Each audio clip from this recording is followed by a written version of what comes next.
ada kan mungkin tipe orang dulu ya, bukan tipe fasilitator, tipe orang yang dia lebih banyak dapat pengetahuan ketika dia ngalamin. Kenapa salah satu sasaran pengembangan diri fasilitator atau pengembangan diri pada umumnya adalah sikap, sama sikapnya gitu ya. Kalau online kita ya udahlah, kalau ada yang pada mau tutup kamera biarin aja gitu ya. Tapi kalau offline, kalau mereka pada tidur gimana? Gak bisa dong kita jamin kan? Teman-teman, saya ada cerita nih. Jadi beberapa waktu lalu saya memfasilitasi satu sesi di fasilitator bootcamp sekolah fasilitasi. Nah, sesi itu adalah semacam word cafe gitulah. Jadi ada 7 peserta bootcamp yang masing-masing di masing-masing galerinya itu menyampaikan, mempresentasikan ide proyeknya termasuk masukan dan menjawab pertanyaan dari peserta lain. Nah, ketika saya meminta masing-masing peserta itu untuk menjelaskan, mempresentasikan ide proyeknya termasuk responnya terhadap peserta lain. Nah, itu instruksi saya kan biasa ya, saya meminta peserta untuk mempresentasikan, kemudian setiap itu selesai saya minta peserta lain untuk menanggapi. Nah, untuk beberapa peserta, 2 peserta itu ketika setelah mereka mempresentasikan ide proyek mereka, ternyata nggak ada peserta lain yang ngasih masukan, nggak, bahkan pertanyaan ataupun apa saran ya, itu nggak ada. Nah, terus tiba-tiba saya jadi bingung gitu, nggak tahu mau ngapain, kayak ini nanti mau gimana ya, mau ngapain lagi ya biar partisipasi dari pesertanya tuh biar lebih aktif lagi gitu. Pokoknya bingung waktu itu gitu. Nah, setelah sesi selesai, sesi Word Cafe itu selesai, saya refleksi diri. Saya paham loh dari rancangan fasilitasi yang saya bikin tadi. Saya paham dan saya tahu betul apa yang harus saya lakukan. Tapi ternyata ketika udah di situasi ketika sesi itu situasinya atau dinamikanya itu berbeda dari apa yang saya bayangkan gitu. Jadinya saya jadi mikir gitu, ketika refleksi ya setelah sesi jadi mikir kayak, oh ternyata cuma paham sama rancangan proses fasilitasinya itu saja nggak cukup gitu loh. Ternyata kita juga harus siap dengan berbagai situasi yang mungkin bukan hanya siap tapi paham dengan situasi yang mungkin terjadi gitu loh ketika sesi itu. Nah, kalau kayak gitu saya bisa tahu dari mana ya? Saya perlu belajar apa? Bisa belajar dari mana? Dari fasilitator lain kah? Dari berbagai, apakah saya harus praktik sebanyak-banyaknya biar saya bisa mengalami banyak situasi ketika memfasilitasikan atau gimana? Di episode Ruang Rasa sebelumnya kan kita udah bahas tuh sama Kak Endro juga tentang modal mental fasilitator yang ngasih banyak banget insight tentang bagaimana fasilitator itu perlu memandang situasi, paham situasinya, bersikap, dan juga yang paling penting adalah terkait bagaimana fasilitator itu harus membuat keputusan. Nah, dari situ aja itu udah bikin kita mikir, ternyata banyak yang bisa dipelajari dari fasilitator gitu. Banyak banget, fasilitator itu kayak nggak bisa berhenti belajar udah sampai situ aja gitu loh. Nah, di ruang episode ini pas banget nih bersama sama Kak Endro nih, kita akan ngomongin soal pentingnya terus belajar dan mengembangkan diri sebagai fasilitator. Nah, gimana tuh?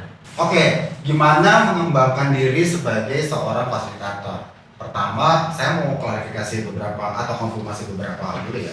Ketika tadi Ardi bilang, oh gimana sih cara menentukan atau tahu bakal ada situasi kayak apa aja yang mungkin terjadi bahkan ketika kita sudah merancang proses fasilitasi. Seperti itu kan ya?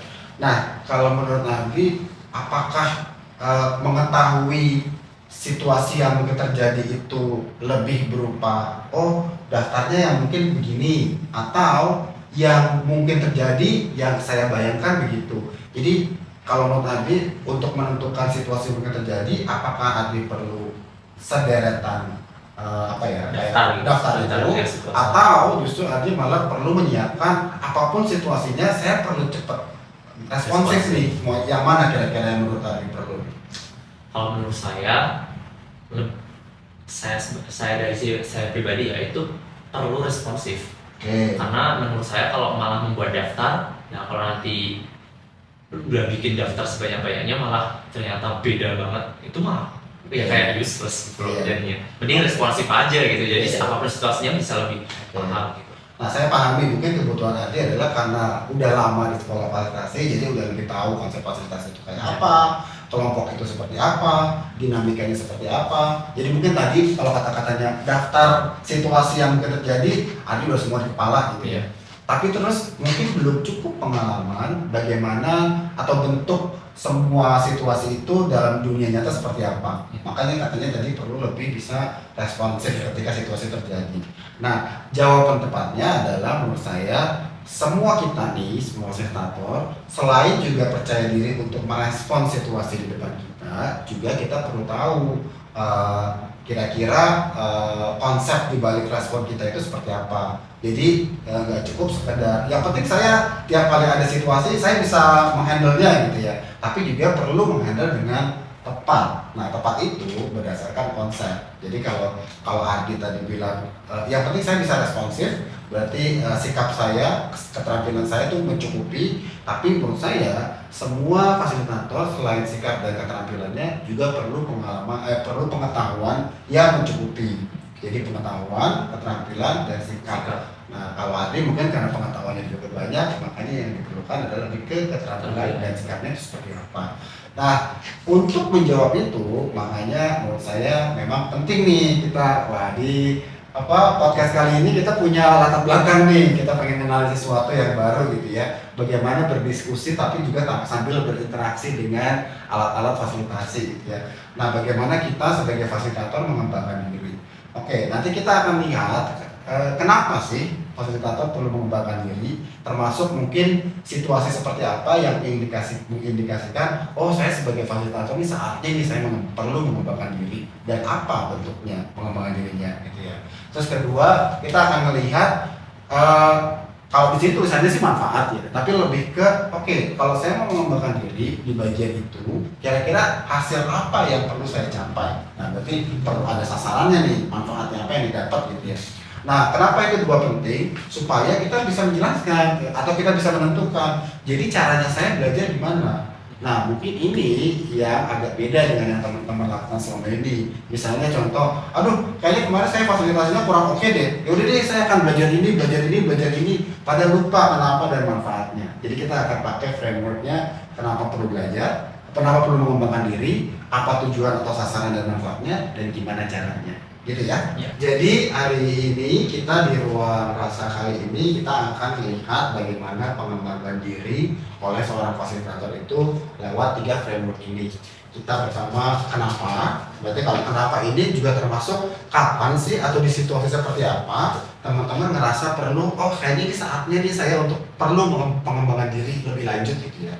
Terus kedua, kira-kira manfaatnya apa atau sasaran yang mau dicapai itu apa. Misalnya kayak, setelah pengembangan diri saya akan lebih apa nih gitu ya di sana. Dan akhirnya ketiga, caranya gimana.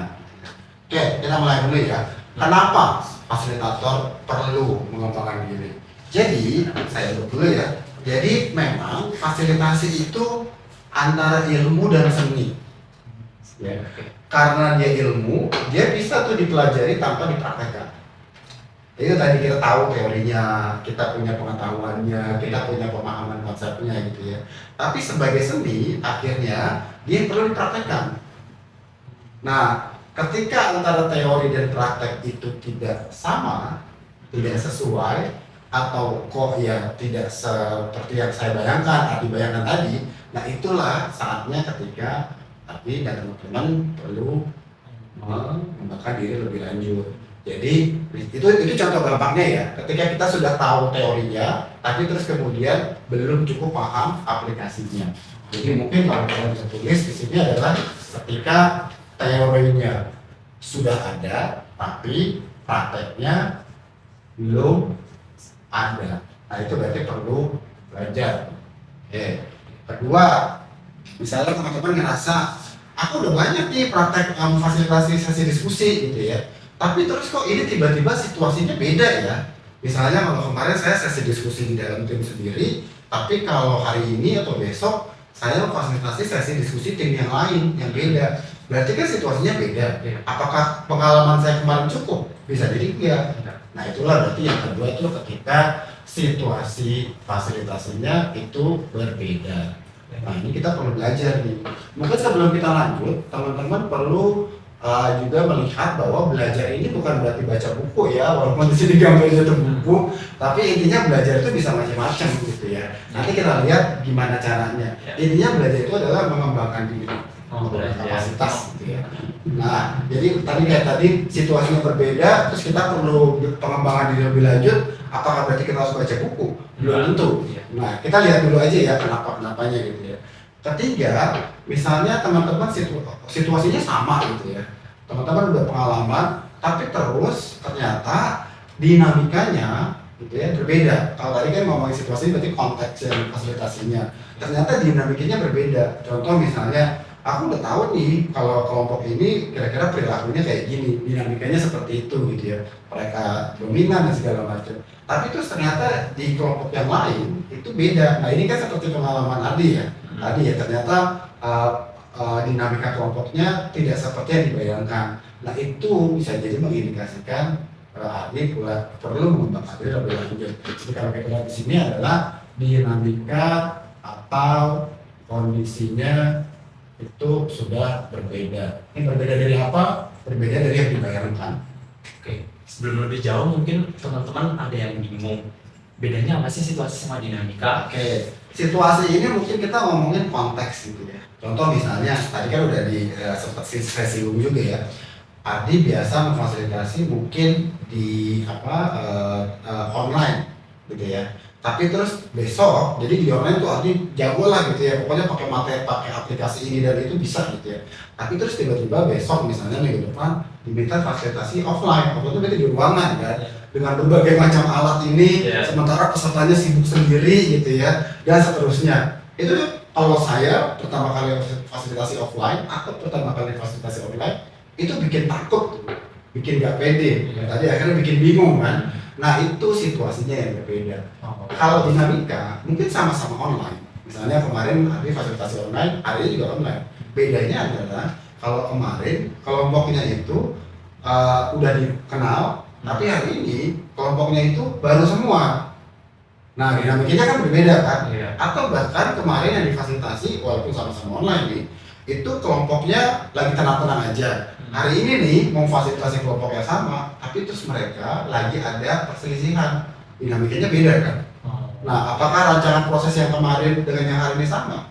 Pastinya beda. Nah itu dia. Berarti kalau boleh dibilang situasi itu lebih luas, lebih secara keseluruhan gitu ya. Dinamika itu lebih ke kelompoknya. Atau saat itu ya. Apa yang terjadi di kelompok saat itu. Oke. Ya. Nah mungkin kalau teman-teman nanti ngobrol dengan teman-teman fasilitator lain, banyak cara atau banyak situasi, banyak alasan kenapa kita perlu mengembangkan diri. Cuma karena di sekolah fasilitasi kita pengen belajar itu bukan tujuan, pengembangan diri itu bukan tujuan, tapi alat untuk mencapai tadi lebih berkembang lagi gitu ya. Jadi saya menyarankan bahwa ketika teman-teman merasa pengen mengembangkan diri, ya lihat aja nih situasi yang sangat nyata sehari-hari itu seperti apa, sampai cukup detail, cukup spesifik dan sangat nyata sampai itu jadi dasar buat teman-teman untuk menentukan. Oke, saya perlu mengembangkan diri lebih lanjut. Jadi, pengembangan diri seorang fasilitator itu bukan seperti ketika kita di sekolah dasar atau menengah. Kayak ya habis kelas 1 terus kelas berapa? Ya udah, masa nggak ada pilihan lain kan? Kalau di sini kita selalu ada pilihan. Kita mau mengembangkan diri apa enggak. Nah itu adalah yang membedakan bahwa sebagai fasilitator pengembangan diri kita itu karena kebutuhan kita sendiri. Nah, gitu ya. Jadi ini semua perlu jadi kebutuhan sendiri. Berarti memang harus mengalami ya. Betul. Kan harus mengalami, entah itu nanti dia itu teori, dia bahkan yang udah praktik, misalnya praktik baru sekali gitu, ternyata ya merasa kurang gitu. Memang harus mengalami sendiri kan. Nah, mungkin pertanyaannya adalah, kita ada teman-teman mungkin saya belum semuanya, teori aja saya belum tahu. Nah itu gimana kira-kira menurut Anda? Kalau teori belum tahu, menurut saya harus tahu dulu apa pentingnya saya belajar fasilitasi. Oke. aplikasinya Iya, sehari-hari termasuk ya. aplikasi sehari kan nggak mungkin kalau dia nggak ada kayak ketertarikan ya. Pasti dia emang minat ya, ada minat, ada ketertarikan untuk belajar fasilitasi. Kalau dia kayak cuma sekedar ya dia cuma pengen belajar aja, tapi ya at least dia tahu lah manfaatnya ketika dia belajar teori itu apa sih manfaat yang dia dapat gitu. Kalau dari saya. Nah, persis seperti Adi bilang tadi, jadi kalau teman-teman merasa aku belum, jangankan praktek, jangankan situasi yang berbeda, jangankan dinamika yang berbeda, saya teorinya aja belum paham, nggak apa-apa, itu menunjukkan mungkin teman-teman perlu belajar konsep fasilitasi. Nah, jangan lupa di fasilitator network itu ada banyak event Ya, betul. yang sifatnya kelas Kelas fasilitasi. Jadi ruang kelas fasilitasi itu sebagai informasi aja ya teman-teman. Jadi di fasilitator network tadi dari zaman KN Drop ada event yang namanya kelas fasilitasi, di mana itu kelas yang sifatnya belajar teori termasuk konsep dan kompetensi fasilitasi, di mana termasuk ada esensi fasilitasi juga, di mana teman-teman nanti bisa belajar fasilitasi dari dasar. Oke. Nah, balik lagi ya ke pengalaman Ardi tadi ya, ketika memfasilitasi peserta bootcamp dan bingung dengan kenapa mereka diem aja gitu ya. Kira-kira kalau menurut Ardi, ini masalah teori dan praktek nggak sama, situasi berbeda, atau dinamika kondisi kelompok yang berbeda? Yang mana nih kebutuhannya? Situasi berbeda, Situasi berbeda. dinamika berbeda juga bisa sih. Oke. Kondisi karena dinamika kelompoknya kalau dinamika enggak, karena itu baru satu sesi waktu itu. Belum ada, nggak ada pembanding dari sesi sebelumnya gitu loh. Jadinya saya nggak bisa bilang dinamikanya yang ini saya kemarin dari sesi, berarti emang situasinya yang berbeda. Nah, kalau dari situasi, ini sekaligus ya, kita misalnya nih lagi exercise, saya sama Ardi untuk menentukan kenapanya. Kenapa ini penting? Supaya nanti teman-teman juga tahu ketika menentukan kebutuhan itu sangat jelas. Oke, kita balik sini ya. Tadi kan Ardi bilang, ini situasinya beda. Saya bantu satu-satu ya. Oke. Kemarin itu kelompoknya seperti apa, dan apakah Ardi pernah memfasilitasi kelompok yang seperti itu? Kelompoknya kemarin itu kan ada 7 orang ya. Nah, kelompoknya itu mereka seperti apanya kan berarti mereka 7 orang ini masing-masing presentasi, kemudian presentasi ide proyeknya tadi berdasarkan cerita saya, kemudian mereka kelompoknya ketika situasi dalam kelompoknya itu ketika ada diskusi di situ. Jadi walaupun presentasinya masing-masing, tapi ketika ada proses saling memberikan masukan ke ide proyek yang lain, ada saling di situ terlihat ada saling supportnya itu loh. Jadi ada yang ngasih masukan, ngasih tanggapan, ngasih saran dan sebagainya. Nah sebelumnya itu belum pernah tuh kalau yang sesi seperti itu gitu loh. Jadinya saya menganggap itu situasi yang berbeda gitu lah. Itu, jadi tadi Ardi baru kesan exercise, saya itu bukan masalah prakteknya, bisa jadi mungkin memfasilitasi kelompok udah sering gitu ya, tapi memfasilitasi kelompok yang seperti itu belum pernah. Ya, belum pernah. Makanya tadi Ardi memutuskan ini karena situasinya berbeda. Untuk itu perlu belajar mengembangkan diri, dimana kalau situasi yang berbeda itu saya perlu seperti apa tadi ya, responnya seperti apa. Tapi minimal dari sini udah kebayang ya, bahwa untuk bisa menentukan pengembangan dirinya seperti apa, kita perlu tahu dulu nih mana yang perlu kita kembangkan, kebutuhannya itu apa, gitu? Iya. Oke. Jadi sekarang kita ngelihat ya, kalau tadi udah tahu kebutuhannya apa, terus sebelum ke caranya, dan ini sering dilupakan kita nih semua nih kalau pengen belajar nih, manfaatnya apa? Dalam hal ini mungkin kita mendefinisikannya adalah perubahan apa yang pengen disasar. Biasanya kalau saya melihat nih, karena dari beberapa konsep yang saya pahami ya, perubahan itu minimal ada 3, bisa salah satu, bisa 2, atau bahkan ketiga-tiganya. 1, pengetahuannya, 2, keterampilannya. Ini kalau teman-teman nggak bisa baca, saya sebutin aja ya. 3 adalah sikapnya. Oke. Nanti sebenarnya ada 1 lagi yang perlu disasar, tapi sebenarnya itu bukan tujuan dari pengembangan diri, tapi itu lebih tujuan apa yang bisa membantu saya supaya ketika ini tercapai. Tapi kita fokus ke sini dulu ya. Nah, pengetahuan ini lebih kepada kayak saya perlu paham apa lagi. Paham ini termasuk teori apa, konsep apa, dan seterusnya. Kalau tadi kita ngobrol, ada teman-teman yang aku aja belum tahu nih semuanya apa, ya berarti teman-teman perlu paham konsep fasilitasi. Tapi kalau arti kan udah paham kan. Hmm. Nah, bisa jadi mungkin pengetahuan yang diperlukan bukan dari konsep fasilitasi, tapi teori-teori konsep-konsep yang berhubungan atau mendukung fasilitasi. Contoh, di kompetensi sekolah fasilitasi, kompetensi kedua itu adalah memfasilitasi kelompok. Iya. Untuk itu, Adi mungkin perlu cukup menguasai teori-teori tentang kelompok. Konsep Kelompok aja. Betul. Contoh misalnya, kelompok itu apa sih? Ada bentuknya kayak gimana aja, ada grup, ada tim, ada apalagi forum, ada koalisi dan seterusnya lah gitu ya. Terus masing-masing itu bedanya kayak gimana? Nah itu kan kita juga perlu bisa memahami itu ya. Terus masing-masing itu bentuk atau praktek fasilitasnya seperti apa? Misalnya memfasilitasi tim sama memfasilitasi forum bisa jadi beda. Itu semua nggak perlu praktek. Kita perlu cukup baca aja dulu, memahami dulu ya. Walaupun nanti perlu dipraktekkan.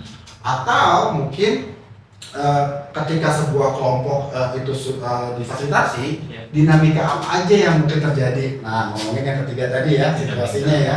Misalnya kelompok yang sangat pasif, anggotanya diem aja. Itu pasti nanti beda dengan kelompok yang isinya orang-orang yang dominan semua. Nah, sebelum kita ke keterampilan, mungkin kita perlu memahami kira-kira kelompok yang pasif itu penyebabnya apa sih? Ada masalah apa sih yang mungkin membuat si kelompok jadi pasif, dan sebaliknya ada masalah apa, situasi seperti apa yang mendorong si kelompok jadi dominan. Nah ini kita bisa pelajari semua lewat membaca buku, lewat dengar podcast lain, ngobrol dengan fasilitator senior dan seterusnya. Betul. Intinya kita bahkan tidak perlu praktek dulu untuk bisa memahami berbagai macam teori-teori konsep yang terkait dengan fasilitasi atau yang mendukung fasilitasi. Nah, saya berhenti sini dulu nih. Kalau dari Adi ada pertanyaan apa nih? Pengetahuan. Oke, pertanyaannya kalau terkait pengetahuan bisa nggak sih? Kalau pengetahuan kan sifatnya kayak belajarnya lebih ke ya cukup baca atau dengar gitu. Bisa nggak kalau dia dapat pengetahuan itu dari dia ada kan mungkin tipe orang dulu ya, bukan tipe fasilitator, tipe orang yang dia lebih banyak dapat pengetahuan ketika dia mengalami. Bisa banget.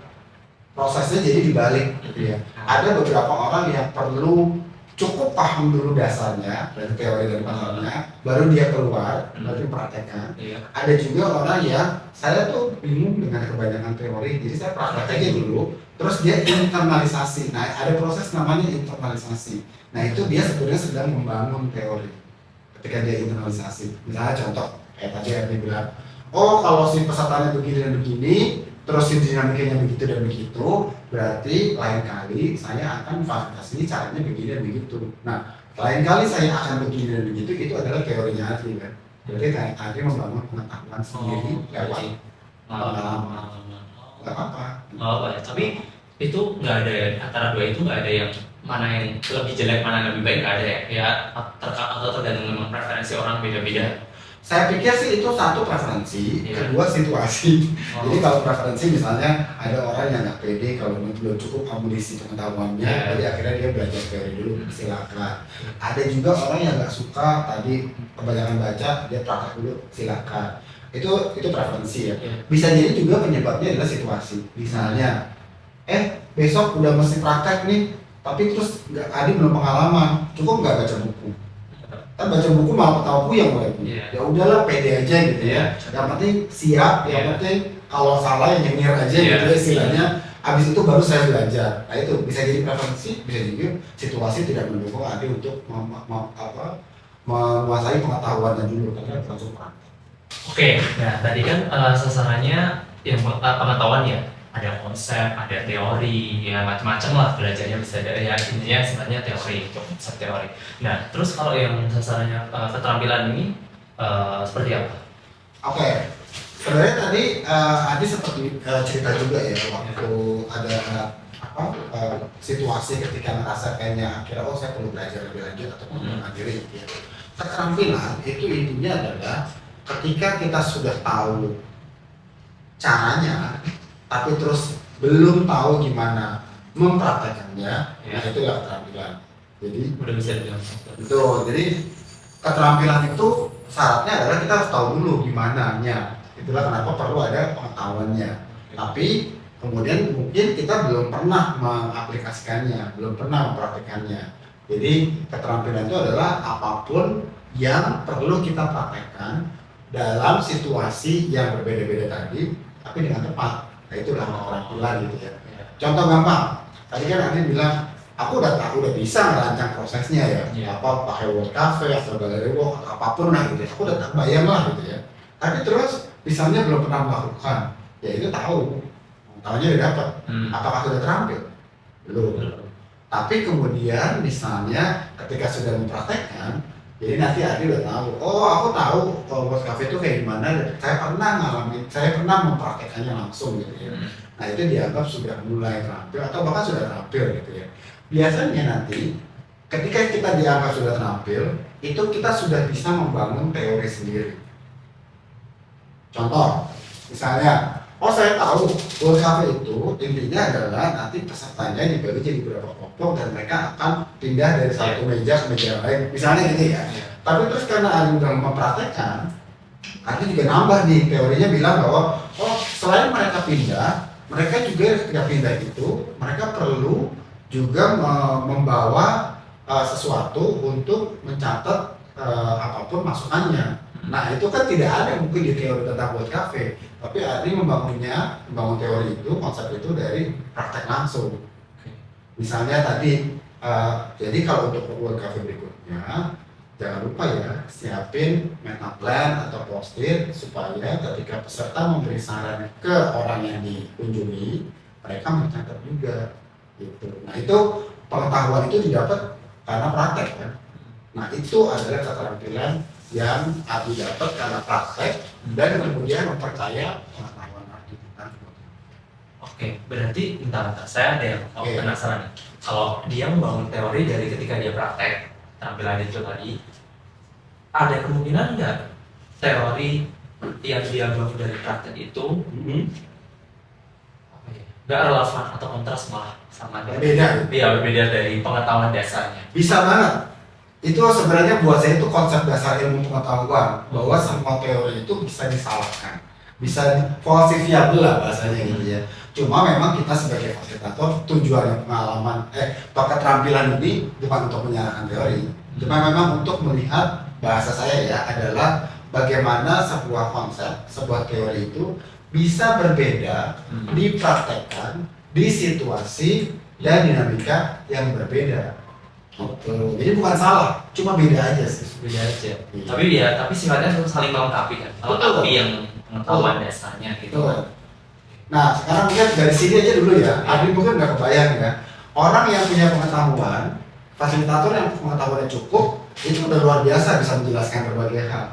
Tapi ketika dia sudah mulai terampil, berarti sudah mempraktekkan, sudah tahu gimana caranya, dan situasinya beda-beda ketika dia praktek, itu jauh lebih luar biasa kemampuannya dibandingkan yang sekedar tahu.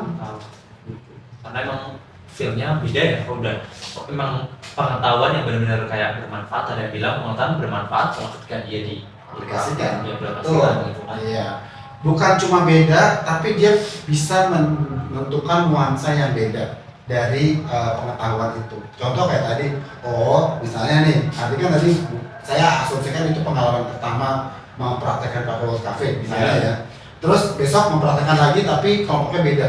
Besok lagi pakai Word Cafe lagi tapi situasinya beda. Besok lagi mempraktekkan lagi tapi tadinya offline jadi online. Itu kan beda-beda semua tuh. Nah dari itu semua tuh ada bahkan punya kayak teori tambahan sendiri tentang Word Cafe bahwa kalau Word Cafe itu nggak cuma sekedar pindah-pindah loh, tapi juga memberi masukan. Dari mana dapatnya? Dari pengalaman saya itu satu. Atau misalnya ketika online, ternyata Word Cafe itu tidak harus fisik loh, online juga bisa.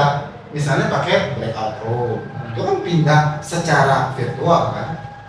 Beda kan dibandingkan kalau cuma paham Word Cafe itu apa. Di Word Cafe aslinya nggak ada teori tentang bahwa Word Cafe itu harus offline atau online. Ternyata ketika ada yang mempraktikkan online bisa.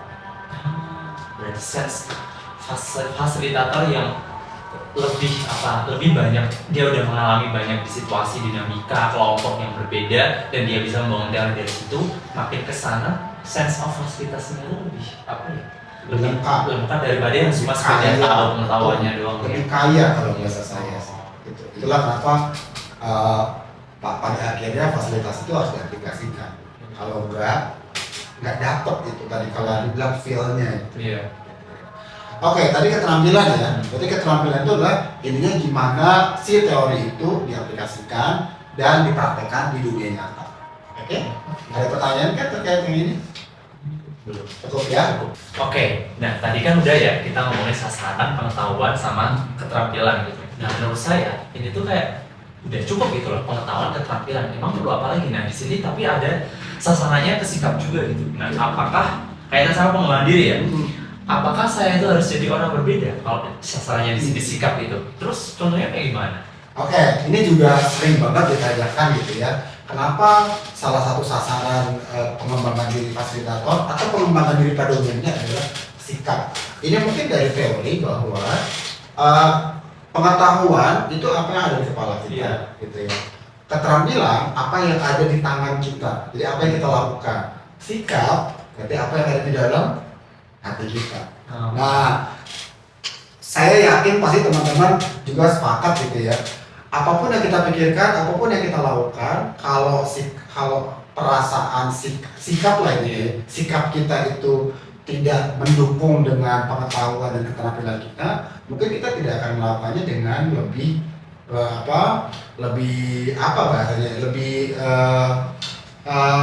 lebih lowong gitu, jadi lebih lega gitu, jadi lebih wholehearted, sepenuh hati. Nah itu dia bahasanya gitu. Nah, bagaimana caranya supaya ketika kita memahami dan mempraktikkan, yaitu kita bisa sepenuh hati. Nah itulah kuncinya sikap.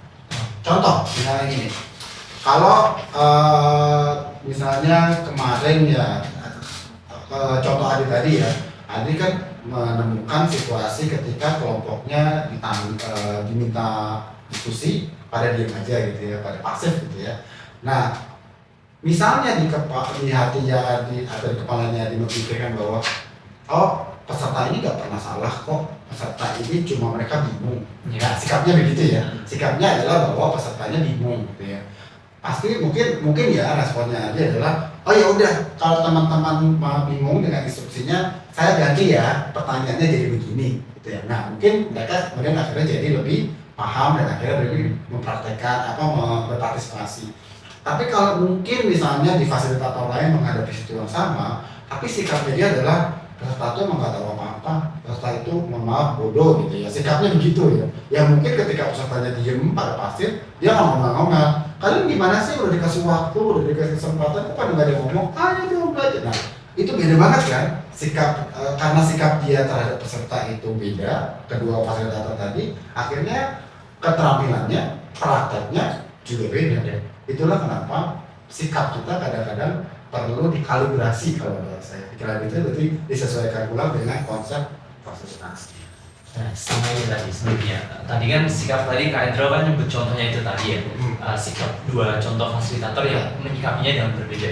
Saya bisa bilang nggak kalau sikap ini, kalau misalnya fasilitator yang emang ada sasaran untuk mengubah sikapnya gitu, berarti dia ada upaya untuk ketika dia berbagi situasi, dinamika di kelompok, untuk mengulik dulu di balik itu ada sesuatu apa. Kayak tadi contohnya peserta, kayak pesertanya pasif, dia nggak cuma nggak bisa kalau langsung kayak ngejudge, wah jelek lah ini, kualitasnya di bawah rata-rata gitu ya. Kita perlu mengulik di balik itu ada apa sih penyebabnya gitu. Betul, saya bilang keinginan, kemauan untuk mencari tahu lebih lanjut, kalau bahasanya tadi mengulik situasi, itu juga sikap untuk mencari tahu situasi berbasis data, berbasis bukti lah gitu ya.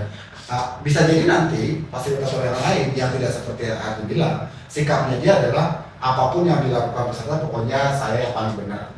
Nah itu sikapnya begitu. Jadi akhirnya ketika ada situasi yang dia tidak pahami, fasilitator yang kedua tadi, ini kanan gimana sih? Ya udah ganti lagi, ya udah seterusnya. Karena dia cepat menghakimi. Sementara kalau fasilitator yang tadi yang disebutkan, mungkin ketika pesertanya pada diem, dia akan duduk di belakang, mengobservasi, liatin perilaku satu-satunya, apakah mereka nyaman satu sama lain, apakah mereka duduknya berdekatan, apakah mereka duduknya berjauhan, apakah mereka matanya sudah kelihatan ngantuk, apakah mereka berdirinya sambil bertolak pinggang gitu ya, pokoknya kesannya kayak pasif gitu ya. Nah dari mengulik tadi, salah satunya dengan membaca gerak tubuhnya, bahasa tubuhnya, kan Adi akan lebih tahu kayaknya ini mereka bukan pasif deh, bisa jadi mereka ini nggak nyaman di situasi ini. Mungkin ini saatnya untuk break dulu deh. Nah gitu. Itu kayaknya emang menurut saya nggak cukup banget kalau cuma pakai nggak ada teori atau pengetahuan tertentu kayak apa ya yang kayak situasi tadi itu emang harus lebih banyak berlatih sih, sebenarnya lebih banyak mengalami sih kalau kayak gitu ya, biar dia lebih tahu sikap-sikap di berbagai situasi itu harus kayak gimana gitu. Betul. Nah itu persis yang tadi saya mau menyimpulkan yang Ardi bilang, bahwa pada akhirnya ketiga ini nih, pengetahuan, keterampilan, dan sikap, kalau mau disasar semuanya, itu salah satu caranya atau strateginya adalah, kita langsung ke sini nanti ya, tapi kita kasih clue dulu adalah kita perlu berani keluar dari kebiasaan. Nah, Mana? itu strateginya. Berarti kalau luar kebiasaan, contohnya misalnya tadi yang dia bilang, kalau saya dari kemarin memfasilitasinya tim saya sendiri, berarti saya harus berani dong memfasilitasi tim orang lain. Kalau nggak akan tahu dong situasi lain kan. Iya, jadi jangan cuma kayak yang sama-sama terus. Nah, kebetulan nih teman-teman, saya baru ingat banget di event, salah satu eventnya FF itu bulan apa ya kalau nggak salah, bulan Maret ya. Bulan Maret itu bulan April itu ada ruang karsa yang ngomongin soal keluar zona nyaman. Jadi topiknya keluar zona nyaman, intinya adalah bagaimana fasilitator itu mau ya fasilitasi yang nggak cuma seperti biasanya kebiasaannya, tapi mau keluar dari ya di berbagai konteks yang berbeda gitu. Nah jangan lupa ikutan ya. Nah itu kan supaya nggak kelihatannya cuma promosi doang. Ya. Itu event itu memang tujuannya supaya teman-teman tadi menyiapkan diri untuk berani keluar dari kebiasaan dan akhirnya bisa menyasar ke ketiganya ini. Dengan cara saya keluar dari zona nyaman, berarti kan saya punya situasi yang, saya pernah mengalami situasi fasilitasi yang baru, dinamika kelompok yang baru. Jadi saya saya lebih tahu sikap saya itu mesti gimana ketika situasi itu terjadi. Saya lebih tahu teori itu dipraktekannya kayak gimana ketika situasinya beda. Bahkan bisa jadi nanti ketika teman-teman keluar dari zona nyaman tadi atau keluar dari kebiasaan, teman-teman dipaksa gitu ya, kalau bukan dipaksa lah ya, dituntut untuk mempelajari teori-teori baru. Contoh, misalnya ya, kita kasih contoh. Ini kan tadi dari pengetahuan, keterampilan, sikap. Bagaimana ketika tiga-tiganya itu dituntut untuk berubah atau jadi sasaran pembelajaran. Contoh, misalnya teman-teman biasa memfasilitasi retro gitu ya. Kalau teman-teman agile, Scrum Master nih pasti tahu ya, retrospektif tapi online gitu ya. Dan itu biasanya terjadinya dalam waktu 30 menit karena cepat gitu ya. Tiba-tiba teman-teman diminta untuk fasilitasi retrospektif offline, bukan tim sendiri, dan topiknya itu yang teman-teman nggak pahami. Misalnya selama ini retrospektifnya tentang pengembangan aplikasi atau pengembangan produk, tapi buat kali ini teman-teman diminta retrospektif terkait dengan pengembangan organisasi, sementara bentuknya atau formatnya juga offline. Itu kan udah beda semua kan. Bisa jadi nanti teman-teman salah satu caranya, sebelum kita ngomong ke caranya ya, adalah mempelajari teori-teori tentang organisasi, dan itu jadi kebutuhan karena teman-teman diminta untuk memfasilitasi tadi dari biasanya tingkatnya tim kemudian jadi organisasi. Keterampilannya juga beda, biasanya memfasilitasinya online, sekarang fasilitasinya jadi offline. Biasanya pakai Miro misalnya, nggak promosi ya, sekarang tiba-tiba harus pakai whiteboard, pakai metaplan, pakai post-it. Itu juga kalau yang belum biasa itu bisa bingung kan, nah, itu prakteknya gimana. Sama sikapnya gitu ya. Kalau online kita ya udahlah, kalau ada yang pada mau tutup kamera biarin aja gitu ya. Tapi kalau offline kalau mereka pada tidur gimana? Gak bisa dong kita jamin kan? Iya. Berarti kita perlu punya sikap yang berbeda ketika offline. Jadi tadi kan kita udah tahu kenapa dan di situasi mana kita perlu mengembangkan diri, dan itu sangat spesifik, sangat beda untuk tiap orang. Kedua, sasaran apa aja yang bisa dan perlu dicapai dari proses pengembangan diri nanti. Dan ketiga, terus yang paling penting nih, yang menurut teman-teman udah tunggu, gimana caranya? Iya. Gitu ya. Nah, saya sih punya satu formula gitu ya untuk cara mengembangkan diri gitu ya. Mungkin karena ini di sekolah fasilitasi gitu. Iya. Jadi belajar itu tidak melulu dengan cara baca buku atau baca sesuatu, menonton sesuatu. Bisa dengan ngobrol. Kita lagi ngobrol kan belajar gitu ya. Dan belajar tidak harus sendiri, bisa dengan bareng-bareng atau banyak orang bahkan. Ya. Dan terakhir, belajar tidak harus, kayaknya tadi Adi udah benar sih, belajar tidak berarti harus melengkapi semua teorinya atau semua keterampilannya baru bisa praktek. Ya, kadang-kadang kita bisa sepotong-sepotong gitu ya. Jadi supaya nggak kayak kecapean dulu baca, terus habis baca semuanya udah nggak punya energi untuk praktek. Jadi satu, tidak cuma baca, kedua tidak cuma sendiri, dan ketiga tidak perlu harus selesai semua belajarnya baru praktek. Itu ya. Jadi konsepnya seperti itu. Nah, berarti caranya ini kita ngomongnya pakai teori yang singkat aja dulu ya, bahwa kita belajar itu misalnya pakai cara konsepnya VARK gitu ya. VARK itu berarti kita bisa belajar dengan cara visual, berarti kita bisa dengan cara nonton video, melihat gambar, apa lagi ya, pokoknya sesuatu yang visual gitu ya. Bisa juga kemudian sifatnya reading dengan cara membaca gitu ya. Baik itu membaca e-book, membaca buku teks kalau mau gitu silahkan ya, atau membaca laporan-laporan dan seterusnya. Ada juga yang sifatnya auditory, berarti kita dengan cara mendengar, ngobrol, dialog, diskusi gitu ya. Dan sneak peek itu adalah cara yang saya paling suka, dengan cara ngobrol gitu. Dan terakhir adalah caranya kinestetik. Berarti kinestetik itu teman-teman dengan cara langsung mempraktekkan, dengan cara bergerak gitu ya. Tidak menunggu teorinya, tidak menunggu dengar kata orang. Atau empat-empatnya itu bisa dilakukan bareng gitu. Jadi ada V, A, R, visual, auditory, reading sama kinestetik. Dengan cara melihat, mengobservasi langsung, mendengar dan berdiskusi, dengan cara mengkonsumsi tulisan, reading, dan melakukannya langsung. Atau bisa juga empat-empatnya. Nah, menarik banget nih. Nah, kebetulan teman-teman, jadi ini ada yang Kak Endro tadi sampaikan ya teman-teman. VARK. Tadi kan Kak Endro udah kasih apa ya, semacam apa, lebih ke teorinya gitu. Gimana untuk caranya, praktisnya gitu untuk mengembangkan diri sebagai fasilitator ya. Salah satunya dengan strategi FARK ini ya Kak Endro. Nah, pas banget nih. Jadi di sekolah fasilitasi melalui FN ya, Fasilitator Network, itu emang ini udah ada tuh, bukan udah ada, maksudnya lebih ke udah di fasilitasi, maksudnya udah diwadahi, udah ada wadahnya gitu loh. Nah contohnya tadi kan Kak Android ini nyebut ada V yang visual itu berarti kan menonton ya Kak Android ya, melihat ya, menonton video lah atau yang pokoknya visual. Nah kebetulan banget nih kan ini kita juga lagi sesi podcast nih teman-teman, dimana teman-teman mungkin yang teman-teman yang udah subscribe lama atau teman-teman yang anggota baru FN ya, atau teman-teman yang baru nonton. Nah teman-teman yang teman-teman lakukan ini, lagi nonton ini, teman-teman udah melakukan nih yang namanya visualisasinya. Jadi teman-teman udah belajar melalui teknik yang visual ini. Nah kemudian yang A ya, auditorinya, dengan cara tadi Kak Endro kan nyebut ada ngobrol, ada dialog, ada diskusi, ada apa lagi tadi Kak Endro?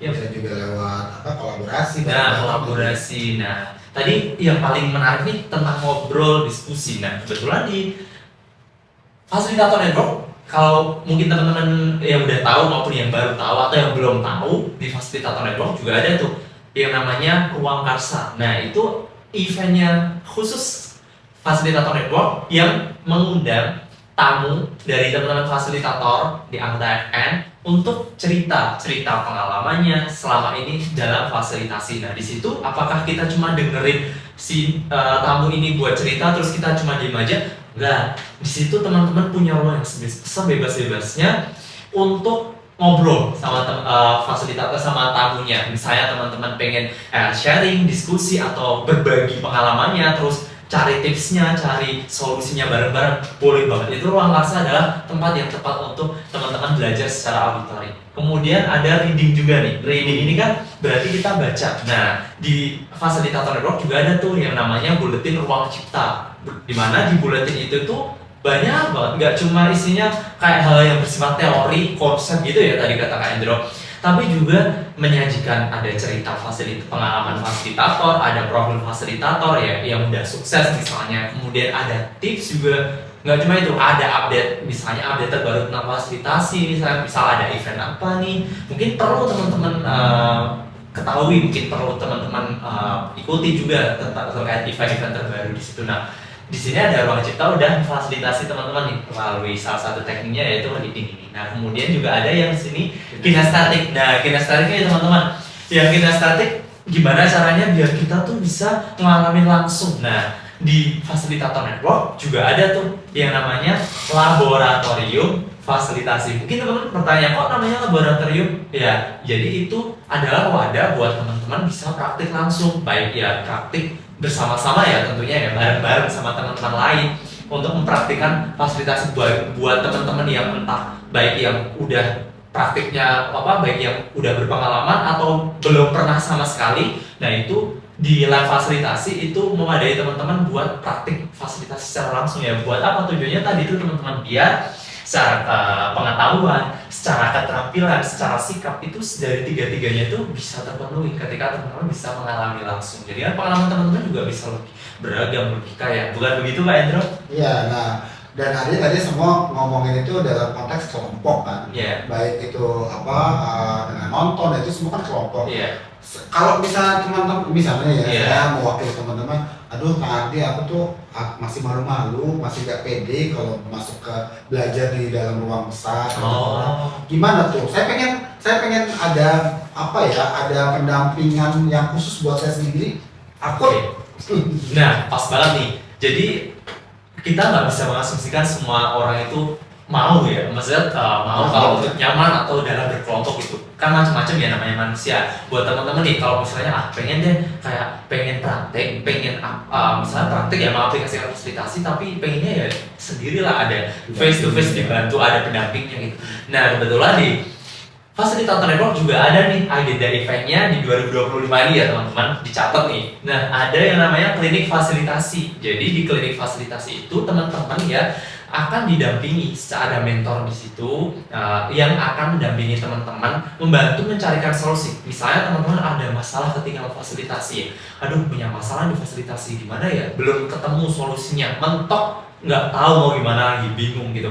Saya pengen praktik tapi nggak tahu gimana praktiknya. Saya butuh solusi nih. Nah, di sini ada namanya klinik fasilitasi. Jadi di situ nanti ada fasilitator profesional atau berpengalaman yang akan membantu teman-teman ngasih solusi atau menemukan solusi ya, berarti menemukan solusinya, kemudian memberikan advice ke teman-teman ya. Pokoknya di situ teman-teman nggak ada yang namanya bareng-bareng. Buat teman-teman yang nyamannya sendiri, face to face, empat mata, nah itu cocok buat teman-teman yang pengen. Nah, tadi kan kita udah lihat, kita diskusikan juga bareng-bareng kenapa dan kapan sih kita perlu belajar, sasarannya apa aja dan caranya gimana. Saya pengen balikin lagi ke teman-teman yang dengar nih ya, bahwa yang nonton bahwa pada akhirnya apapun cara kita mengembangkan diri itu akan sangat sesuai dan khas dengan kebutuhan kita. Bisa jadi tadi kan Adi juga sempat menghubungkan si FARK atau bagaimana preferensi kita belajar itu, kemudian ada tuh yang bisa difasilitasi sama fasilitator network dengan kegiatan-kegiatan dan inisiatifnya gitu ya. Cuma saya akan kembalikan ke teman-teman, selain preferensinya teman-teman suka belajar caranya gimana, tapi juga kemudian kalau tadi juga ada bilang kalau emang teman-teman merasa perlu belajar dan lebih efektif belajarnya bareng-bareng, silahkan. Dan saya yakin nanti teman-teman pasti akan ada situasi di mana teman-teman merasa perlu belajar sendiri. Misalnya, ini situasi saya ini sangat spesifik, tapi kayaknya nggak bisa nih dijawab sama bareng-bareng. Jadi saya perlu pendampingan khusus, perlu mentoring. Namanya tadi ada training fasilitasi gitu ya. Kemudian juga teman-teman juga tadi kita lihat ya, belajar itu tidak cuma lewat teori dan seterusnya. Jadi teman-teman bisa mempraktekkan langsung. Nah, kemudian juga bahkan ketika teman-teman merasa cukup percaya diri untuk belajarnya tuh nyemplung aja, dengan kata lain nggak lewat simulasi tapi langsung mempraktekkan fasilitasi di dunia nyata. Misalnya kalau teman-teman fasilitator profesional, ya langsung aja terima kalau ada tawaran fasilitasi di luar kebiasaan atau konteks sehari-hari, terima aja gitu ya. Tapi terus pertanyaan berikutnya, ya Mas Heru sih asik-asik aja bilang terima-terima. Kalau saya nggak pede gimana? Makanya biasakan kalau fasilitasi itu dalam tim, dalam kelompok. Jadi ada tim fasilitatornya, ada temennya. Nah, kalau menjadi teman fasilitator di mana? Ya ikutlah komunitas-komunitas fasilitasi gitu ya. Di mana teman-teman sebisa mungkin di dalam komunitas itu ya nggak cuma bisa belajar, tapi juga berjejaring dan akhirnya ya itu tadi kolaborasi mempraktekkan fasilitasi langsung di dunia nyata. Itu pesan saya. Biasakan belajarnya itu memang tidak cuma sekedar belajar, tapi juga sambil berjejaring, berarti memperluas wawasan. Dan jangan lupa praktekkan langsung di dunia nyata, kolaborasilah dengan fasilitator lain. Itu pesan dari saya.